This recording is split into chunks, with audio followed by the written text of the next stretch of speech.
एक व्यक्ति ने एक मुनि से पूछा, मेरे भाग्य में कितना धन है? मुनि ने जवाब में कहा, 1 रुपया रोज तुम्हारे भाग्य में है। व्यक्ति बहुत खुश रहने लगा।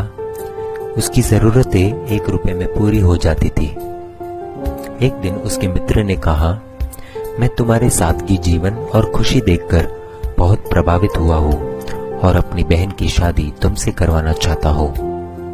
उस व्यक्ति ने कहा, मेरी कमाई 1 रुपया रोज की है, इसको ध्यान में रखना, इसी में से ही तुम्हारी बहन को गुजारा करना पड़ेगा। मित्र ने कहा, कोई बात नहीं, मुझे रिश्ता मंजूर है। अगले दिन से उस आदमी की कमाई 11 रुपया हो गई।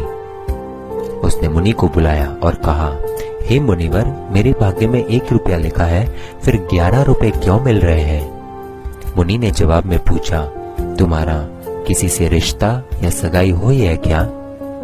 उस व्यक्ति ने जवाब में कहा, हाँ हुई है। मुनि ने कहा, तो यह तुमको 10 रुपए उसके भाग्य के मिल रहे हैं, इसको जोड़ना शुरू करो, तुम्हारे विवाह में काम आएंगे। शादी के कुछ दिनों के बाद एक दिन उसकी पत्नी गर्भवती हुई और उसकी कमाई 31 रुपए होने लगी।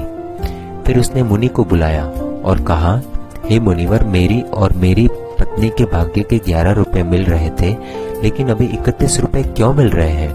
क्या मैं कोई अपराध कर रहा हूँ? मुनिवर ने कहा, यह तेरे पुत्र के भाग्य के 20 रुपए मिल रहे हैं।